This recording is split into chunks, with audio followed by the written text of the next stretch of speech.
সম্মানিত মসজিদের মুসল্লি, প্রশংসা আল্লাহর জন্য, শান্তি অবতীর্ণ হোক আল্লাহর রাসূলের উপর সাল্লাল্লাহু আলাইহি ওয়াসাল্লাম। আজ জুমার খুতবায় সংক্ষিপ্ত সময়ে বক্তব্যের বিষয় গীবত, পরনিন্দা। যদিও রমজান মাস সামনে, শাবান শেষ হচ্ছে, মর্মে রমজানের আলোচনা হওয়াই শোভনীয়, কিন্তু মানুষ এখন যেভাবে মানুষের বদনাম, গীবত, বিরোধিতা, একজন আর একজনকে দমানো, খাটো করার জন্য প্রাণপণে চেষ্টা চালিয়ে যাচ্ছে, মর্মে সামাজিক বিষয় নিয়ে সবচেয়ে গুরুত্বপূর্ণ বিষয় যেটা সমাজে আলোচনা হওয়া উচিত, তা হলো গীবত, পরনিন্দা। সম্মানিত দিনী ভাই বোন, আমাদের মনে রাখা ভালো হবে যে গীবত, পরনিন্দা পাপটি মানুষের সাথে জড়িত, আল্লাহর সাথে জড়িত নয়। আল্লাহর সাথে জড়িত পাপ ক্ষমা হওয়া সহজ, কিন্তু মানুষের সাথে জড়িত পাপ ক্ষমা হওয়া সহজ নয়। আল্লাহর সাথে জড়িত পাপ আল্লাহর কাছে ক্ষমা চাইলেই হবে ইনশাআল্লাহ। তার নাম গফফার, গফুর, খুব বেশি বেশি ক্ষমাশীল, প্রতিশোধ ছাড়াই ক্ষমা করেন যিনি, তার নাম গফুর। ইচ্ছা করলে প্রতিশোধ নিতে পারেন, নেন না, তার নাম গফুর। ক্ষমা সহজ, কিন্তু মানুষের সাথে জড়িত পাপ ক্ষমা সহজ নয়। আল্লাহর সাথে জড়িত পাপ, পাপের জগতে সবচেয়ে বড় পাপ শিরক। শিরক মহাপাপ। পাপের সিরিয়ালে 1 নম্বর বড় পাপ হচ্ছে শিরক। আজীবন মানুষ শিরক করেছে, কবরে সিজদা করেছে, কবরের কাছে কিছু চেয়েছে, এখন বলছে আল্লাহ আমার ভুল হয়েছে, আমি কখনোই কাজ করব না। আমি এ মর্মে স্বীকারোক্তি দিচ্ছি যে আমি ভবিষ্যতে মরা পর্যন্ত কোনোদিন শিরকের সাথে সম্পৃক্ত হব না, তুমি আমাকে ক্ষমা করো, ইনশাল্লাহ পাপ ক্ষমা হয়ে যাবে। জেনা মহাপাপ। যেসব পাপের কারণে মানুষকে 100 লাঠি পিটিয়ে এলাকা থেকে 1 বছরের জন্য তাড়িয়ে দিতে হয়, যেসব পাপের কারণে মানুষকে হত্যা করতে হয়, 3 শ্রেণীর মানুষকে হত্যা করতে হয়, তার 2 শ্রেণীর মানুষের বাঁচার পথ আছে। 1, বলল যে আমি কোরআন মাজিদ মানি না, বলল যে গাভীর দুধ হারাম, তাহলে সে ধর্মচ্যুত হয়েছে, তাকে সরকারিভাবে হত্যা করতে হবে, মুরতাদ। ফাঁসির মঞ্চে নিয়ে যাওয়া হয়েছে, তখনও বলছে আমার ভুল হয়েছে, আমার ভুল হয়েছে, আমি এই কথা ফিরিয়ে নিলাম, তাহলে তার আর ফাঁসি হবে না, বেঁচে গেল। 2, কেসাস। আপনি আমাকে হত্যা করেছেন, আমার বাপ মা আপনাকে হত্যা করে নেবে, এ কথাই ঠিক, তার নাম কেসাস। সরকারিভাবে আপনাকে ফাঁসির মঞ্চে নিয়ে যাওয়া হয়েছে, তখন আমার বাপ মা বলছে না না আমরা কেসাস নিব না, মাফ করে দিলাম, মাফ করে দিলাম, তখন আপনার আর ফাঁসি হবে না, আপনাকে ফাঁসির মঞ্চ থেকে নামিয়ে নেওয়া হবে, তবে অপরাধ ছিল হত্যার যোগ্য। 3, বিবাহ করার পরে যদি মানুষ জিনায় লিপ্ত হয়, তাকেও হত্যা করতে হবে, ইট ঢেল পাথর দিয়ে। পৃথিবীতে এমন কোনো পথঘাট নেই যে পথঘাট দিয়ে তাকে বাঁচানো যেতে পারে, পৃথিবীতে কোনো পথই নেই। বিবাহ করার পরে যারা জেনায় লিপ্ত হয়েছে তাদেরকে শরী বিধান তাকে হত্যা করতে হবে, এছাড়া দুনিয়াতে কোনো পথঘাট নেই। মহাপাপ আল্লাহ ইচ্ছা করলে ক্ষমা করতে পারেন, মানে অনেক বড় পাপ, এরপরেও আপনি আল্লাহর কাছে ক্ষমা চান, দৃঢ় বিশ্বাস রাখবেন যে বিচার হয়নি, পাপও কেউ জানে না, আপনি ক্ষমা চান, ক্ষমা হয়ে যাবে ইনশাআল্লাহ। কেন? এই পাপ তার সাথে জড়িত। একটা মানুষের গীবাত করেছেন, দোকানপাটে বসে বললেন অমুক চেয়ারম্যান খুব খারাপ, বদের গোড়া, তা এখন আপনি ওর জন্য ক্ষমা চান, কাবা ঘরে চলে যান, গিলাপ ধরে মরা পর্যন্ত ক্ষমা চান। যদি চেয়ারম্যান খারাপ এই কথাটার পাপ মরা পর্যন্ত কাবা ঘরের গিলাপ ধরে কান্নাকাটি করে যদি ক্ষমা হয়ে যায়, তাহলে ইসলাম ধর্ম মিথ্যা। নাউজুবিল্লাহ। ইসলাম ধর্ম মিথ্যা নয়, আপনার পাপ ক্ষমা হবে না। যার বদনাম করেছেন তার হাত ধরে ক্ষমা নেন। বদনাম করেছেন একজনের, আর ক্ষমা করবেন আল্লাহ, তখন আল্লাহ হয়ে যাবেন জালেম, অত্যাচারী। আল্লাহ নিজে বলছেন ইন্নী হারামতু যুলমা আলাইয়া, আমি আল্লাহ নিজের উপরে জুলুমকে হারাম করেছি। তুমি অপমান করেছ তাকে, আর ক্ষমা করব আমি, এমন কাজ আমি আল্লাহ করি না।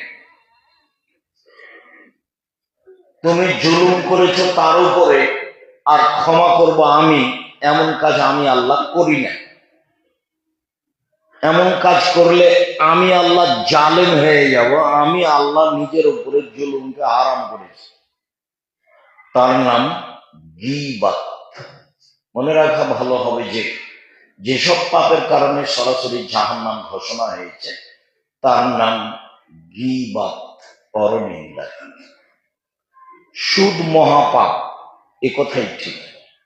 আরো অবাক যে পাপের জগতে সুদের পাপের যে ভাষা উল্লেখ আছে, পৃথিবীতে আর কোনো পাপের ভাষা ওইভাবে উল্লেখ নেই।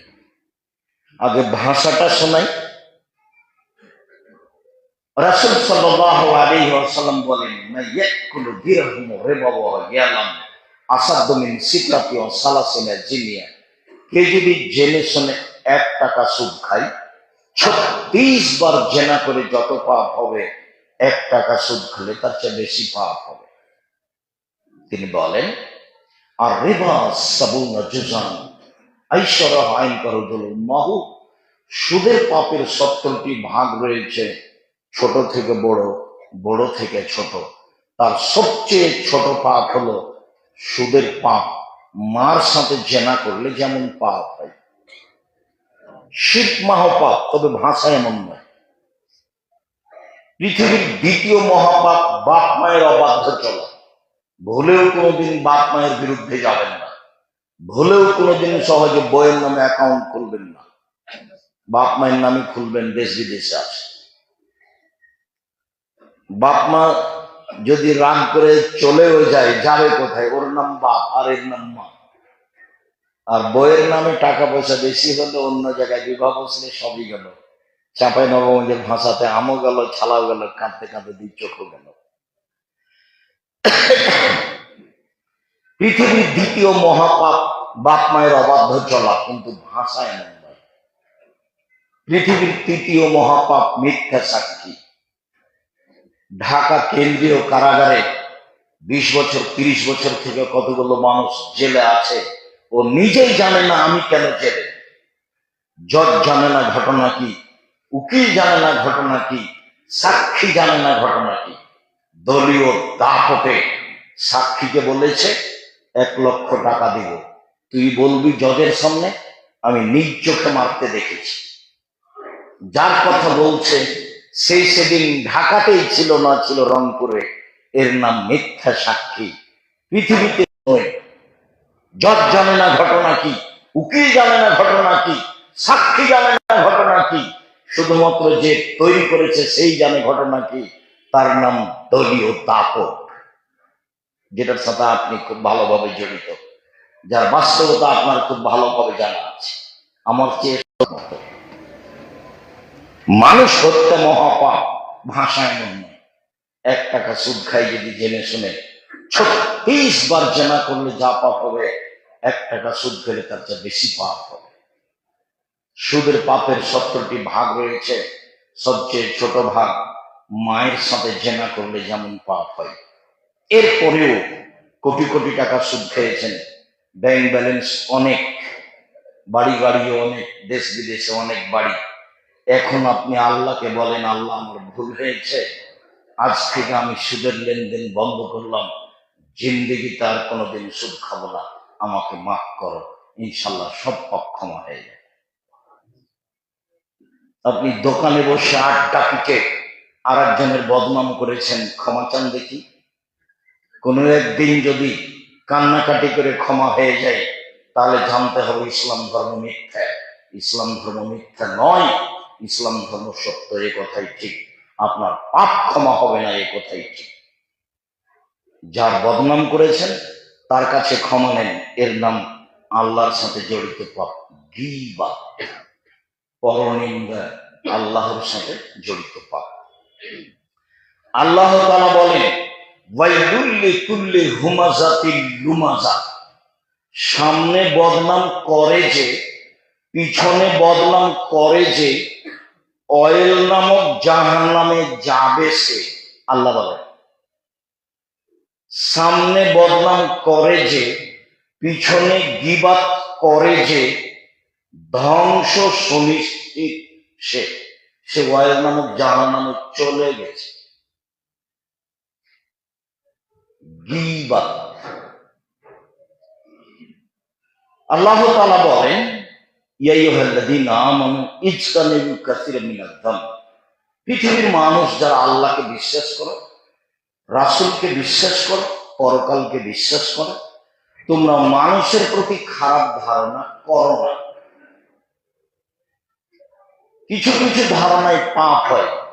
ও এ কথা বলেছে মনে হয়, ও এ কাজ করেছে মনে হয়, এ কথা বলেছে মনে হয়, এ কাজ করেছে মনে হয়, এর নাম ধারণা। আল্লাহ বলছেন ধারণা করো না। ধারণাই, কিছু কিছু ধারণাই পাপ, এ পর্যন্ত আল্লাহ বললেন। চলেন দেখি রাসূল সাল্লাল্লাহু আলাইহি ওয়াসাল্লাম কি বলেন।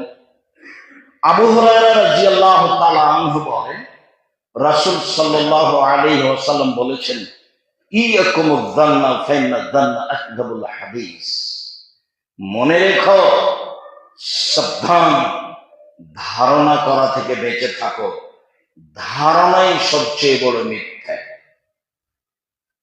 ধারণাই সবচেয়ে বড় মিথ্যা, ধারণাই হচ্ছে মহাপাপ।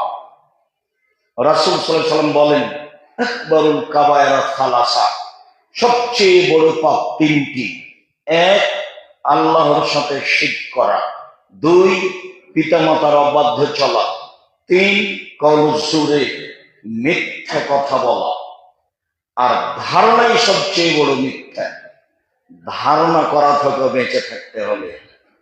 চলেন তারপরে রাসূল সাল্লাল্লাহু আলাইহি ওয়াসাল্লাম বলেন, ওয়ালা তাহাসসু, পৃথিবীর মানুষ, তোমরা মানুষের গোপন কথা কান লাগিয়ে শোনো না। ওরা স্বামী স্ত্রী কি বলছে কান লাগাবা না, নিষেধ। ওরা দুইজন কি বলছে পাশ দিয়ে হাঁটবা আর কান লাগাবা, এটা হারাম। এই জন্য আমার রাসূল বলেছেন, 3 জন মানুষ যদি তোমরা কোথাও সফরে থাকো, তাহলে 2 জন মিলে কোনো কথা বলবা না, 3 জন একসাথে বলবা। 2 জন মিলে যদি কথা বলো, তাহলে তৃতীয় জন ভাববে আমার কথাই মনে হয় বলছে, আমার কথা মনে হয় বলছে। পাশ দিয়ে হাঁটবে, কাজ টাজ করবে আর কান লাগিয়ে রাখবে। এই জন্য রাসূল সাল্লাল্লাহু আলাইহি ওয়াসাল্লাম বলেছেন, সাবধান, 3 জন মানুষ কোথাও গেলে, কোনো বৈঠক করলে 3 জন মিলেই করিও, নইলে ধারণা হবে, ধারণা খারাপ হবে, মহা পাপ হবে। তোমরা মানুষের গোপন কথা কান লাগিয়ে শোনো না। রাসূল সাল্লাল্লাহু আলাইহি ওয়াসাল্লাম বললেন, যারা মানুষের গোপন কথা কান লাগিয়ে শোনে, বিচারের মাঠে আল্লাহ তাআলা সীসা, তামাকে জাহান্নামের আগুনে গলিয়ে তার কানে ঢেলে দিবেন। হাদিস বুখারী মুসলিম। মানুষের গোপন কথা কান লাগিয়ে শোনা হারাম, মহাপাপ।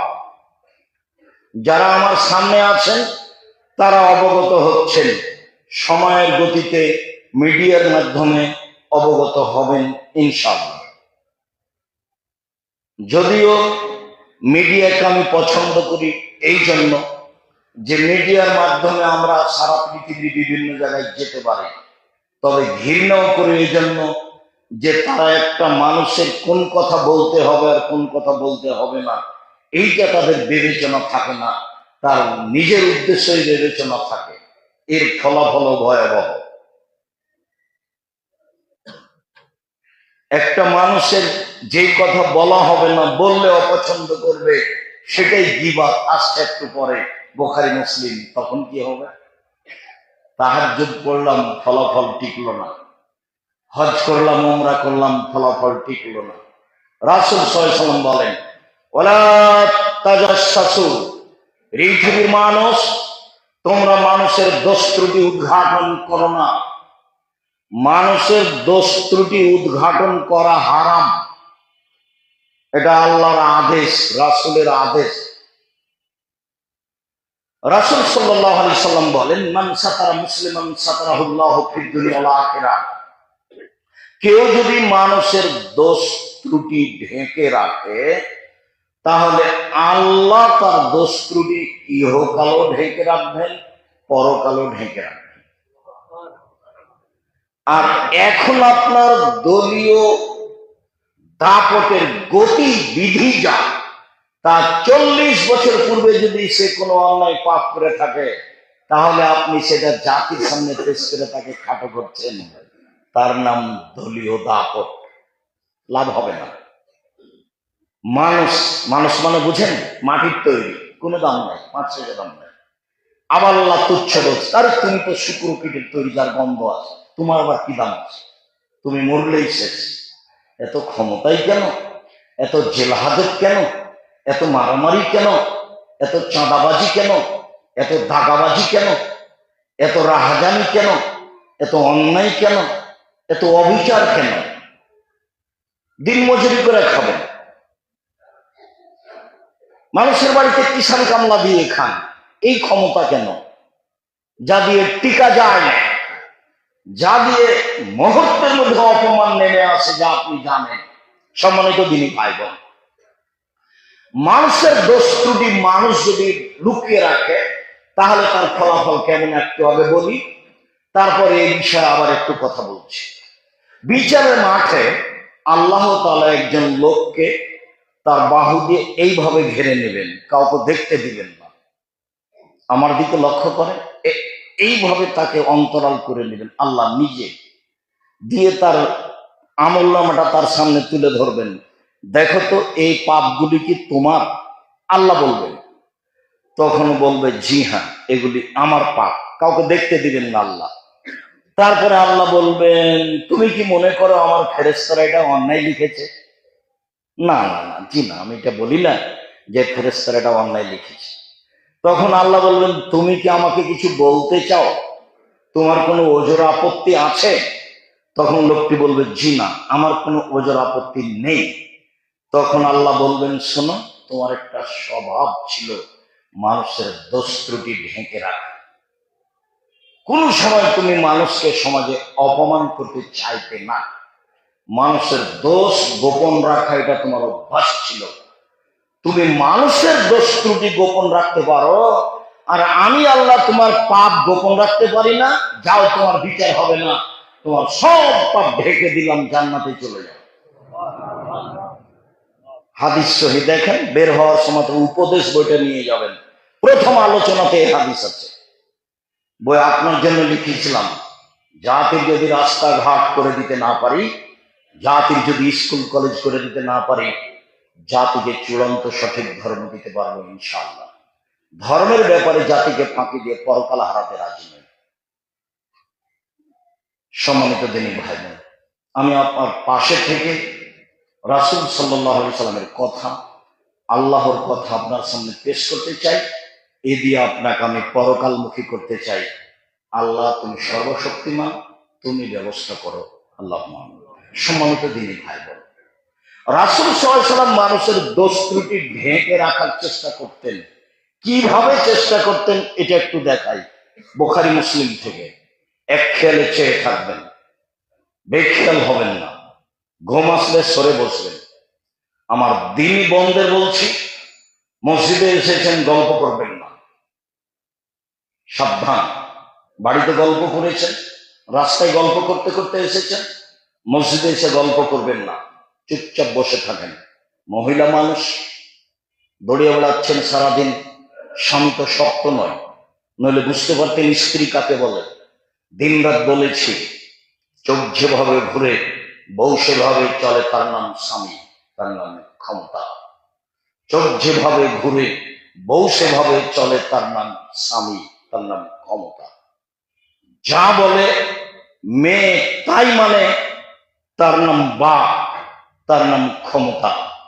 একাধিকবার বুখারী মুসলিমের হাদিস পেশ করেছি যে আপনার মেয়ে তো ক্লাস 10-এ পড়ে, ক্লাস 10-এ কেন, 10 ছেলের মা হলে তাকে পিটিয়ে দিবেন। হাদিস বুখারী মুসলিম, তার নাম বাপ। বাপের কাছে বেটি কোনোদিন বড় হয় না। একাধিক হাদিস, তার নাম বাপ। বিবাহ দিয়ে দিয়েছে তবু সংশোধন করবে, তার নাম বাপ। নাতি নাতিন সামনে নিয়ে এসেছে, সাথে নিয়ে এসেছে, নাতিও 4-5 জন, নাতনিও 4-5 জন, তারপর বাপ মেয়েকে পিটিয়ে দিবে, তার নাম বাপ। হাদিস বুখারী মুসলিম। সম্মানিত দিনী ভাই বোন, চুপচাপ বসে থাকুন। ঘুম আসলে স্থান পরিবর্তন করার চেষ্টা করবেন। রাসূল সাল্লাল্লাহু আলাইহি সাল্লাম কিভাবে মানুষের দোষ ঢেকে রাখতেন তা আপনার সামনে পেশ করছি। একজন লোক এসে বলছে, তাহেরনি ইয়া রাসূলুল্লাহ, আল্লাহ রাসূল আমাকে পবিত্র করেন। আল্লাহ রাসূল বলছেন, নিজে বাড়ি ফিরে যাও, আস্তাগফিরুল্লাহ, আল্লাহর নিকটে ক্ষমা চাও, তুবু ইলাইহি, তওবা করো, তোমার পাপ ক্ষমা হয়ে যাবে। অবাক কথা। আল্লাহ রাসূল বললেন, কেন পবিত্র করব, কি হয়েছে, ঘটনা কি বলো আমাকে। এ কথা বলছেন না। লোকটা এসে বলছে, আল্লাহর নবী আমাকে পবিত্র করুন। আল্লাহ রাসূল বলছেন, তুমি বাড়ি ফিরে যাও, ক্ষমা চাও, তওবা করো, পাপ ক্ষমা হয়ে যাবে। লোকটি আবার ফিরে এসে বলছে, আল্লাহ রাসূল আমাকে পবিত্র করেন। তখন আল্লাহ রাসূল বলছেন, বাড়ি ফিরে যাও, ক্ষমা চাও, তোমার পাপ ক্ষমা হয়ে যাবে। লোকটি চলে গেল। একটু গিয়ে আবার ফিরে এসে বলছে, আল্লাহ রাসূল আমাকে পবিত্র করেন।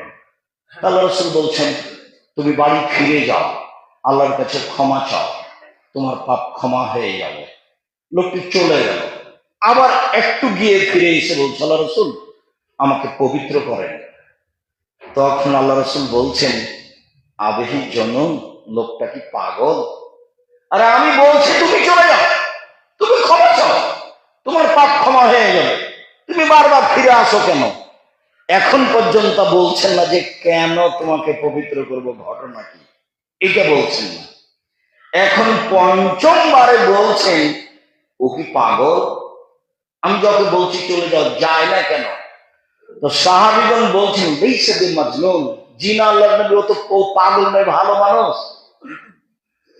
তখন আল্লাহ রাসূল বলছেন, আর সারেবা খামরান, তাহলে কেউ মদ পান করেছে, তার মস্তিষ্ক বিকৃত হয়েছে, সে আমার কথা বুঝে না, সে যায় না কেন, চলে যায়। ও যদি পাগল না হয় তাহলে মদ খেয়েছে, মদ খাওয়ার কারণে তার মস্তিষ্ক কি হয়েছে, বিকৃত হয়ে গেছে, সে আমার কথা বুঝে না। ফাঁকা মারা জলিন প্রস্থান কাহা হোক। একটা লোক দাঁড়িয়ে তার মুখটা নাক দিয়ে সঙ্গে দেখে বলছেন, আল্লাহ রাসূল মাশরাবা খামরা, এ তো মদ পান করেনি, এ তো ভালো মানুষ। তখন এতক্ষণ আল্লাহ রাসূল বলছেন, পঞ্চমবারে, আজ জানাইতা, তুমি কি জেনা করেছো? এটা প্রথমবারে বলতে পারতেন না? খুব পারতেন। পঞ্চমবারে বলছেন, তুমি কি জেনা করেছো? তখন সাহাবী বললেন, মানুষ বৈধভাবে যা করে আমি অবৈধভাবে তা করেছি, বিচার করে দেন। আল্লাহ রাসূল বললেন, ঠিক আছে যাও, এই যাও, মাঠে নিয়ে যাও, ইট ঢিল পাথর দিয়ে মেরে ফেলো, ঘটনা শেষ। হাদিস বুখারী মুসলিম। তিরমিজি আবু দাউদে এসেছে, এই লোক সাহাবীর নাম হলো মাইজ ইবনে মালিক। এক ধনী মানুষের বাড়িতে কাজ করতেন, তার নাম হাসাল, হাজ্জাল বা হজ্জাল। তার স্ত্রীর সাথে দুর্ঘটনা ঘটে। তখন হজ্জাল বলে, মাইজ, ঘটনাটা ঘটেই গেছে, তোমাকে তো আমি খুব ভালোবাসি, তুমি একটু রাসূলের কাছে যাও, বিষয়টি পেশ করো, দেখো তো কি হয়। মালিকের কথা শুনে রাসূলের কাছে এসেছে। রাসূলের কাছে এসে যা হওয়ার তাই হলো। এখন শুনেন, কোন একদিন, ঘটনা শেষ, কোন একদিন রাস্তায় আল্লাহ রাসূল আসছেন আর হজ্জাল এই মাইজ ইবনে মালিকের মালিক যাচ্ছেন, মুখামুখি দেখা। তখন আল্লাহ রাসূল বলছেন, ও হজ্জাল, লাউ সাকারতা মাইজ ইবনে মালিক বেশাওবে। আরে মাইজ ইবনে মালিকের ঘটনাটা তুমি যদি লুকিয়ে রাখতে, তুমি গোপন রেখে দিতে, কাউকে বলতে না, আমার কাছে পাঠাতা না, তাহলে যে কত ভালো হতো। আমার কাছে কেন পাঠালে তুমি? আমার কাছে কথা প্রকাশ হলে তার বিচার হবেই। উনি নিজে চেষ্টা করেছেন গোপন রাখার, কিন্তু শেষ পর্যন্ত হয়নি। কি চেষ্টা করেছেন সেটা আপনি বুঝতে পারলেন, হাদিস বুখারী মুসলিম। এবার যে লোকটা তাকে পাঠিয়েছে, মালিক, তাকে আল্লাহ রাসূল বলছেন, ও হুসান, তুমি যদি মাইজ ইবনে মালিকের ঘটনাটা লুকিয়ে রাখতে, তাহলে কত ভালো হতো, কতই না ভালো হতো। তুমি আমার কাছে কেন পাঠালে তাকে? এর নাম ইসলাম, এর নাম স্বভাব, এর নাম নবী, এর নাম নীতি, এর নাম সদাচরণ, এর নাম আদর্শ। কোন শরমে আপনি দোকানে বসে দিন রাত মানুষের বদনাম করেন, গীবাত করেন, তাহাজ্জুদ করেন, প্রতি বছর হজ করতে যান, টাকা আছে আপনি উমরা করতে যান, কি মনে করেন আপনি ধর্মকে? অত সহজ নাকি? অত সহজ? এইসব জীবন পশু প্রাণীর মতো, গরু ছাগলের মতো, কুকুর শ্রীকের মতো, বেঁচে থাকা না থাকা দুটাই সমান। বুঝে না ওরা, অন্তর আছে বুঝে না, দেখেও দেখে না ওরা, চক্ষু আছে দেখে না, শুনেও শোনে না ওরা, কান আছে শোনে না। উলায়েকে কালানাম, তারা পশু প্রাণীর মতো, তারা গরু ছাগলের মতো, তারা কুকুর শ্রীকের মতো। ভালো বাজার বরং তার চেয়ে খারাপ, ও পশু প্রাণীর চেয়ে খারাপ। মাথায় টুপি দিয়ে দোকানে বসে ল্যাংটা মেয়ের সামনে বসে থাকে, মানুষের বদনাম করে, ধর্ম দেখাচ্ছে। ধর্ম তো সহজ, হজবাতিল নার বিশাহওয়াত, মনের ইচ্ছা দ্বারা জাহান্নাম ঘেরা আছে। হজবাতিল জান্নাত বিল মাকারিহ, নিয়ম নীতি কষ্ট ক্লেশ ত্যাগ তিতিক্ষা দিয়ে জান্নাত ঘেরা আছে। জান্নাত তো সহজ নয়, জাহান্নাম সহজ। ইচ্ছা মতো চললেই জাহান্নাম পাওয়া যায়। সম্মানিত দিনী ভাই বোন, আপনাকে আমি অনুরোধ জানাচ্ছি, মুখ খুলবেন না। গীবাত।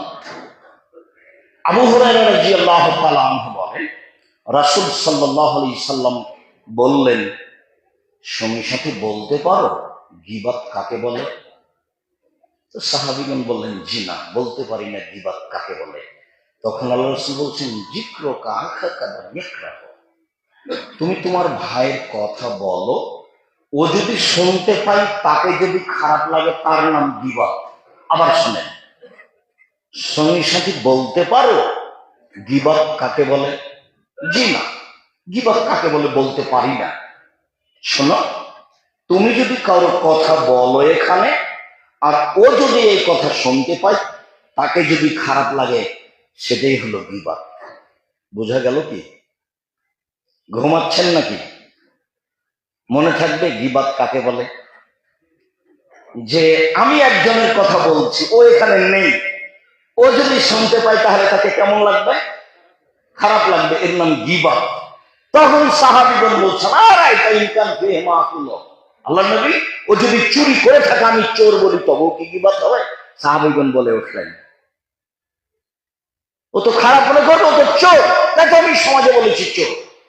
ও যদি চোর হয়, চুরি করে থাকে, আমি বলি, তবু কি গীবাত হবে? তখন আল্লাহ রাসূল বলছেন, শোনো, ইনকান ফিহি মা তাকুলু ফাকাদ ইদ্দাতাহু, ও যদি চুরি করে থাকে আর তুমি বলো তাহলে গীবাত। ও যদি চুরি করে থাকে আর তুমি বলো তাহলে গীবাত। আর যদি চুরি না করে থাকো আর তুমি বলো, আর যদি চুরি না করে থাকে তুমি বলো, তাহলে অপবাদ। গীবাত মানে ক্ষমা হবে না, ওর কাছে ক্ষমা। অপবাদ মানে 80 লাঠি। 80 লাঠি ছাড়া আপনি আর পবিত্র হতে পারবেন না। কোন কোন দিকটা সহজ হলো? কোনটাই না। সাহাবীগণ তো বললেন, আল্লাহর নবী, ও যদি চুরি করে থাকে আমি বলি চোর, তবুও কি গীবাত? আল্লাহ রাসূল বললেন, শোনো, ও যদি চুরি করে থাকে তুমি বলো তাহলে গীবাত। আর যদি চুরি না করে থাকে তুমি বলো তাহলে অপবাদ। গীবাত মানে ক্ষমা ওখানে দাও, অপবাদ মানে ক্ষমা টমা নেই, 80 লাঠি। হাদিস বুখারী মুসলিম। এর নাম শরীয়ত, এর নাম ইসলাম, এর নাম ধর্ম, এর নাম সমাজ। এক হাদিস দিয়ে সমাজ চলবে। হাদিসের দাম দেয় কে? আমরা নিজেরাই অনেকখানি পিছনে। আল্লাহ তুমি কবুল করো। আল্লাহ আল্লাহ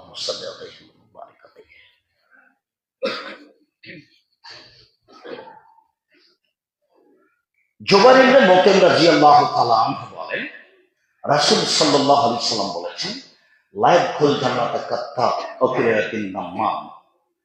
গীবাত করে যারা তারা জান্নাতে যাবে না।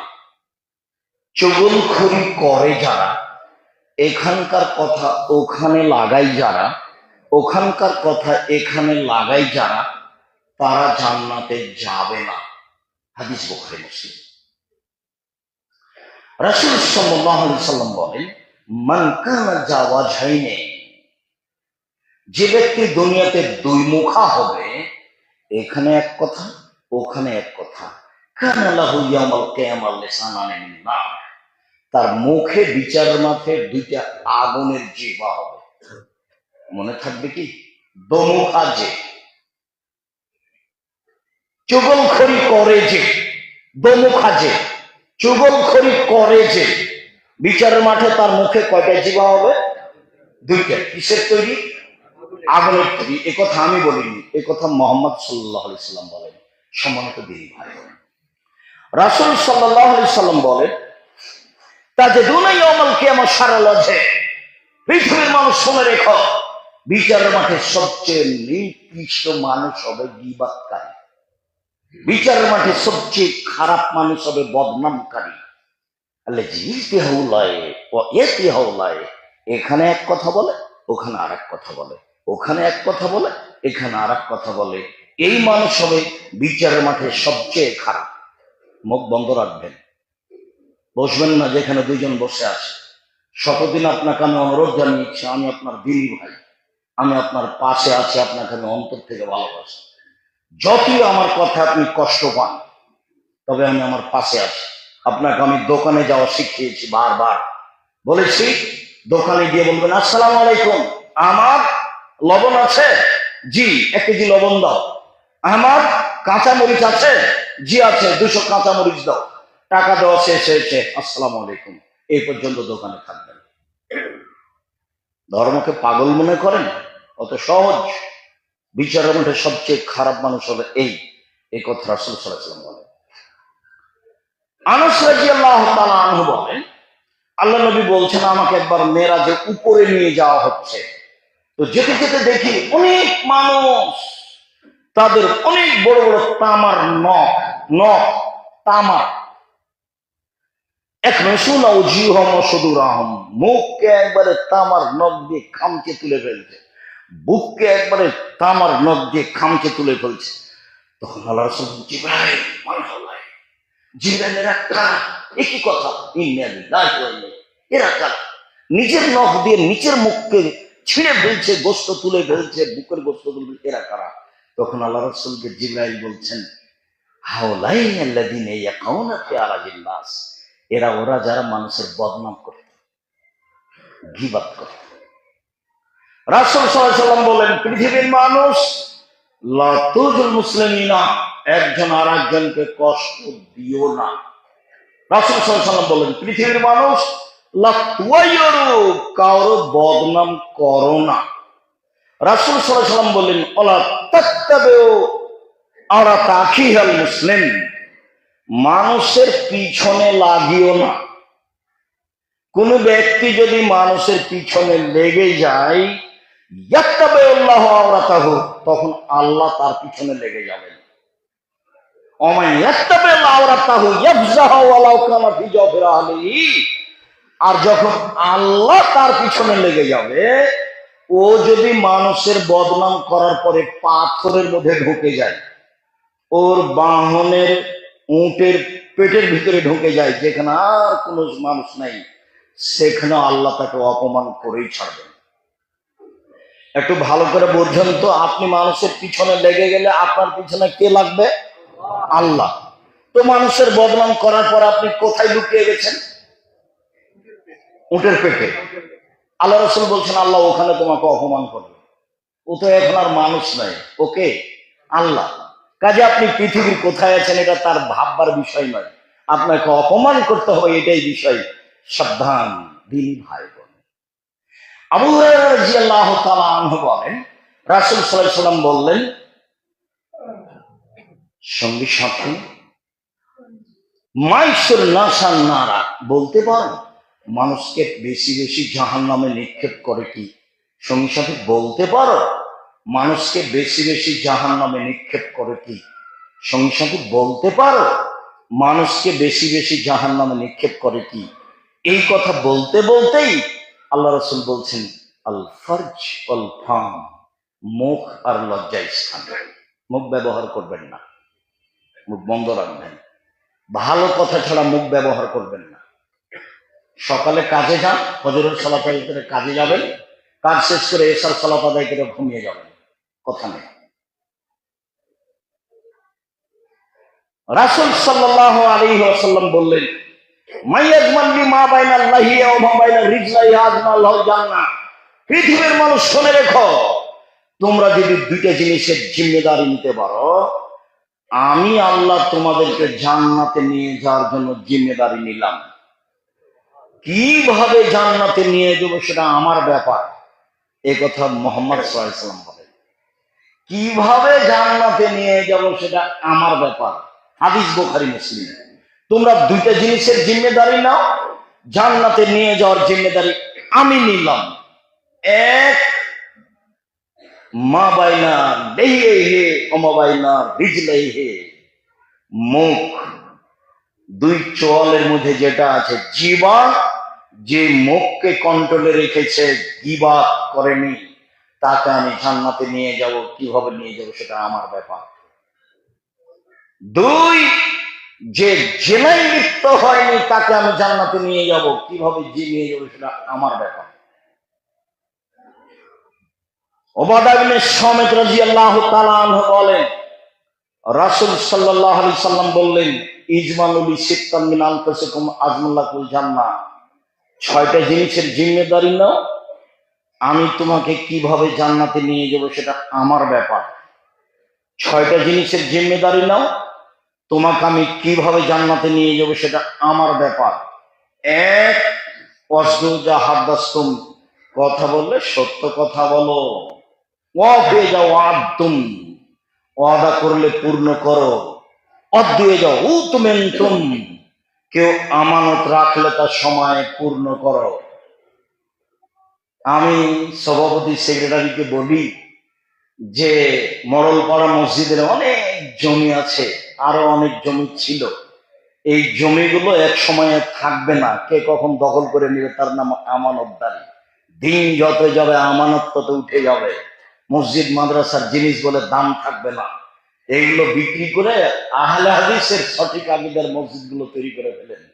আপনার জিম্মেদারিতে একটা কাজ হোক, আপনি বিশ্বাস করেন আমানতদারি মানুষের থাকবে না, হারিয়ে যাবে। দিন যত যাবে আমানতদারি তত উঠে যাবে। সেদিন তোমাদের কি হবে? যেদিন আমানতদারি থাকবে না, সমাজের লোক হয়ে যাবে আগাছার মতো, সেদিন তোমাদের কি হবে? আবু মুসা আশআরী বলছেন, আল্লাহর নবী বললেন, কাইফা বিকুম জামানিন, তোমাদের কি হবে? যুগের কি হবে? তোমাদের কি হবে, যুগের কি হবে? যখন আমানতদারি থাকবে না তখন তোমাদের কি হবে, যুগের কি হবে? মানুষের মধ্যে মতভেদ মারামারি লেগে যাবে। এভাবে এভাবে দেখেন, দেখেন এভাবে, এদিকে দেখেন, ডান হাতের আঙ্গুলকে বাম হাতের আঙ্গুলের ঢুকিয়ে বলেন এ দেখো, সমাজে মারামারি লেগে যাবে, সেদিন তোমাদের কি হবে, যুগের কি হবে? তখন সাহাবীগণ বলছেন, বলেন আপনি বলেন কি করতে হবে? তাহলে আমানতদারি থাকবে না, একজন আর একজন সেই 10-এর সম্পদ লুটে খাবে, মসজিদ হোক আর মাদ্রাসার হোক। তখন তোমাদের কি হবে, যুগের কি হবে? তো বলেন কি করতে হবে? তখন আল্লাহ রাসূল বলছেন, মুখখান বন্ধ রেখো। তখন বলছেন, আলজাম লেসানাক, মুখখান বন্ধ রেখো। 1 2 ওয়ালজাম বাইতাক, বাড়িতে থাকিও। 3 ঠিক যেটা বুঝছো সেটা করিও, যেটা বুঝতে পারছো না ঠিক নয় সেটা করিও না। এই 3টা কথা বললেন। আমানতদারি থাকবে না, এ কথাই ঠিক। আমানতদারি জিম্মেদারি নাও, জান্নাতে কিভাবে নিয়ে যাবে সেটা আমার ব্যাপার। 3 জেনায় লিপ্ত হয়ে না, জান্নাতে কিভাবে নিয়ে যেতে হবে সেটা আমার ব্যাপার। 4 মুখকে কন্ট্রোলে রেখো, এটা বলছি, মুখকে কন্ট্রোলে রেখো, কিভাবে জান্নাতে নিয়ে যাবে সেটা আমার ব্যাপার। 5 হাতকে কন্ট্রোলে রেখো, হাত ব্যবহার করিও না, মানে ক্ষমতা দেখাবেন না, ক্ষমতা বাতিল, চিরদিনের জন্য ক্ষমতা বাতিল। ক্ষমতা ইহুদি খ্রিস্টানের মোকাবেলা ব্যবহার হবে, কোন মুসলমানের বিরুদ্ধে ব্যবহার হবে না। ক্ষমতা 5 মিনিটের জন্য দেখাবেন না, 1 মিনিটের জন্য দেখাবেন না। ক্ষমতা নেই, আপনি মাটির মানুষ, ক্ষমতা যে থাকে না, তার চোখের সামনে আপনার কত ঘটনা ঘটলো। আরে আপনার নেত্রীর তো সময় 45 মিনিট, আপনার নেত্রীর বয়স 45 মিনিট, কিসের নাম ক্ষমতা? আর ফেরাউনের বয়স হলো 2-3 মিনিট, ডুবলো ডুবলো ডুবলো ডুবলো, ফেরাউন নেই, ডুবে গেছে। আজ সামুদ পৃথিবীতে সবচেয়ে ক্ষমতাধর, 30 সেকেন্ড বিদ্যুৎ নেই, এর নাম ক্ষমতা। ক্ষমতা দেখবেন, দেখেন না খুলনার অঘোষিত সম্রাট এরশাদ সিকদার মেয়ের মাথাতে হাত লাগাতে পারেন, ক্ষমতা দেখবেন, দেখেন না দাম্ভিক প্রেসিডেন্ট রাতে রাতে দেশ দখল করতে পারেন নেই, ক্ষমতা দেখছেন না। সময় 45 মিনিট, কষ্ট পান কেন? কষ্ট পাবেন কেন? কষ্ট পান কেন? কষ্ট পাবেন কেন? আমি তো আপনার দিনী ভাই, কষ্ট পাবেন কেন? মন খারাপ হবে কেন? মন খারাপ হবে মানে আপনার হৃদয় খারাপ, আপনার অন্তর খারাপ, আপনার স্বভাব খারাপ, মন খারাপ হবে কেন? মাটির মানুষ নরম হয়ে যান, কারোর সাথে তর্ক বিতর্ক করতে রাজি নয়। রাসূল সাল্লাল্লাহু আলাইহি ওয়াসাল্লাম বলেন, পৃথিবীর মানুষ সত্য কথা হলে যে তর্ক ছেড়ে দিবে, আমি মুহাম্মদ সাল্লাল্লাহু আলাইহি ওয়াসাল্লাম তাকে জান্নাতে নিয়ে যাব। সত্য কথা হলে যে তর্ক ছেড়ে দিবে। আর আব্দুর রাজ্জাক সাহেব এটা বলেছেন, আরে না এটা বলেছেন, আরে না এটা বলেছেন, আসসালামু আলাইকুম, আপনারা থাকেন, আমি গেলাম। আল্লাহ নবী বলছেন, আল্লাহ নবী আপনাকে জান্নাতে নিয়ে দিবেন, তার ব্যাপার, উনি কিভাবে জান্নাতে নিয়ে দিন তার ব্যাপার। 2 মজাক করে হলে মিথ্যা কথা বলবো না, জান্নাত আমি নিয়ে দেবো, মুহাম্মদ সাল্লাল্লাহু আলাইহি ওয়াসাল্লাম। মজাক করে হলে মিথ্যা কথা বলবো না, জান্নাত আমি নিয়ে দেবো। 3 চালচলন ভালো করো, মানুষের বিরুদ্ধে যাও না, মানুষের বদনাম করো না, মানুষের গীবাত করো না, চাঁদাবাজি করো না, দাগাবাজি করো না, জুয়াচুরি করো না, রাহাজানি করো না, অন্যায় করো না, অবিচার করো না, মানুষকে জেল হাজতে দিও না। জান্নাত শুধু সাধারণ নিয়ে দেবো না, জান্নাতুল ফেরদাউস নিয়ে দেবো।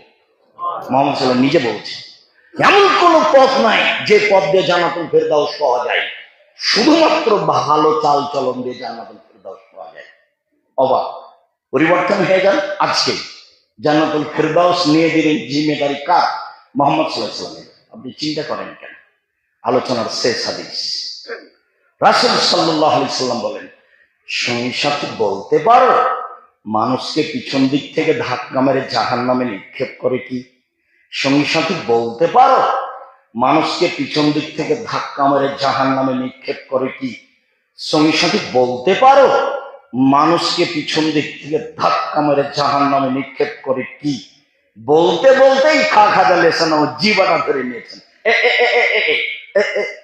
জিভা মানুষকে পিছন দিক থেকে ধাক্কা মেরে জাহান্নামে নিক্ষেপ করে। এক বর্ণনায় এসেছে নাকের ভরে, এক বর্ণনায় এসেছে মুখের ভরে, ফেরেশতারা ধাক্কা দিয়ে মুখের ভরে ফেলে দিবেন, নাকের ভরে ফেলে দিবেন, ছিঁড়িয়ে জাহান্নামে নিয়ে যাবেন। যে বদনাম করে তাকে। আমি এই কথা বলিনি, এই কথা মুহাম্মদ সাল্লাল্লাহু আলাইহি ওয়াসাল্লাম বলেছেন। আর আপনাকে আমি যা বলছি সেটা আপনাকে সাময়িক কষ্ট ভারী লাগতে পারে। আমি আপনাকে ভারী লাগুক এটা আমি চাইনি, আমি চেয়েছি আপনি ছেড়ে দেন। ক্ষমতা দেখাবেন না, ক্ষমতা টিকে না। আমি বেড়াইতে আসতে পারবো না লম্বা সময়, 13 বছর পরে তো চলে এসেছি, তো ক্ষমতা কি হলো? কি হলো ক্ষমতা? জীবনে দুইটা কাজ করবেন না, প্রতিশোধ নেবেন না কারো, জান্নাত হবে ইনশাআল্লাহ। আর কারোর বদনাম করবেন না, জান্নাত হবে ইনশাআল্লাহ।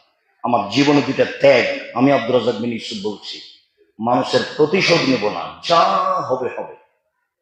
মানুষের পিছনে পড়বো না, সে মৌলানা হোক, হাজি হোক, গাজী হোক, যেই হোক না কেন। আমি কারোর বদনাম করতে প্রস্তুত নই, রাজি নই, যা হবে হবে। আমি ভালো অবস্থায় আছি। আমি জামিয়া সালাফিয়াকে আমার পরকালের বিনিময় হিসেবে বাছাই করে নিয়েছি। আমার মনে বড় সাপ, এই দেশের মাটিতে আমি উন্নত মানের প্রতিষ্ঠান গড়বই গড়বো ইনশাআল্লাহ, যেখানে ছেলে মেয়ে বাংলা, ইংরেজি, আরবি উন্নত মানের শিক্ষা অর্জন করে জাতির অন্যায়ের বিরুদ্ধে লড়বে, মুখে কলমে মিডিয়ে লড়বে ইনশাআল্লাহ। মুখে আছি, কলমে আছি, বের হওয়ার সময় কলম দেখবেন। এই যে মিডিয়া আছে সামনে, 20,000 পত্রিকা বের হয়, আল ইতিসাম পত্রিকায় 12 জন মুফতি আছে, এক একজন মুফতির বেতন 1 লক্ষ টাকা। 45 লক্ষ টাকা লাগে প্রতি মাসে শিক্ষকদের বেতন, 45 লক্ষ টাকা।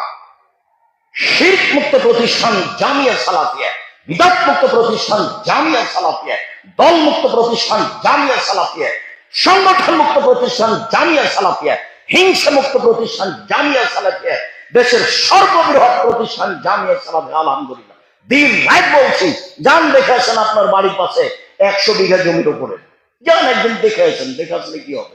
আপনারই তো আহলে হাদিসের সম্পদ হলো। কেউ দাবি করবে না যে আমার, এটা আপনার, দেখে আসেন। ব্রায়াতের লোক, আহলে হাদিসের মধ্যে ধনী মানুষ, কি করছেন সে উত্তর আমার কাছে নেই, আপনি দিয়ে।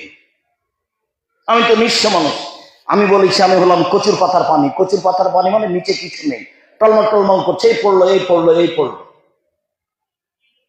তারপরে জামিয়া সালাফিয়া 50 বিঘা জমির উপরে রাজশাহী, 70 বিঘা জমির উপরে মহিলা শাখা রাজশাহী, 20 বিঘার উপরে দিনাজপুরে, প্রায় জেলাতে জমি আছে জামিয়া সালাফের। নিঃস্ব মানুষ, 700 মক্তব জলে জামিয়া সালাফের দিনে। কতটি?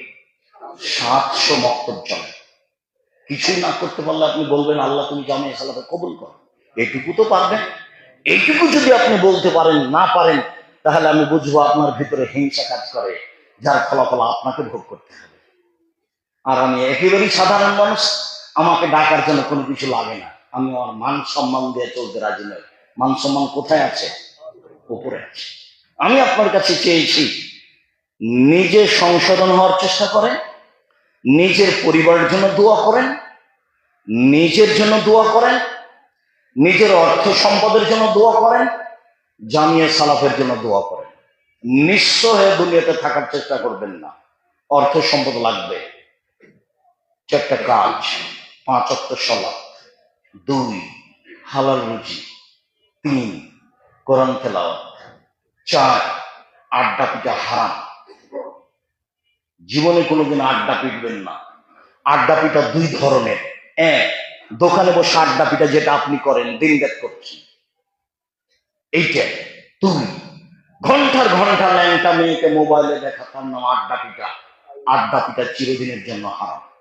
উপার্জনের 4টা পথ: 1 দিন মজুরি, কিষান কামলা, 2 চাকরি, 3 জমি চাষ, 4 ব্যবসা। তখন আল্লাহ রাসূল উপরের 3টার ব্যাপারে নিন্দা করে এইটাকে বললেন, সত্যবাদী বিশ্বস্ত ব্যবসায়ীরা নবীদের সাথে জান্নাতে থাকবে। ব্যবসা ছোট হোক আর বড় হোক, ব্যবসা করে জীবিকা নির্বাহ করে, অসহায় মানুষের পাশে দাঁড়ানোর চেষ্টা করেন। টাকা দিয়ে সরকারকে উঠাতে হবে, বসাতে হবে, এটা মাথা থেকে দূরে করে দেন। টাকা ইনকাম করেছি, অসহায় মানুষের পাশে দাঁড়াবো। এই জন্য জামিয়া সালাফে 519 জন এতিম অসহায় আছে, 519 জন। 5,000-এর বেশি ছেলে মেয়ে আছে, তার মধ্যে 519 জন খালি এতিম অসহায় আছে। অসহায় মানুষের পাশে দাঁড়ানোর জন্য পয়সা পাতি ইনকাম করেন, পথ সহজ হবে ইনশাআল্লাহ। সম্মানিত দিনী ভাই বোন, আল্লাহ আমাদের যারা মারা গেছে তুমি তাদের কবরের শাস্তি মাফ করো। আমরা যারা অসুস্থ বাড়িতে হাসপাতালে আছি তুমি তাদের আরোগ্য দান করো।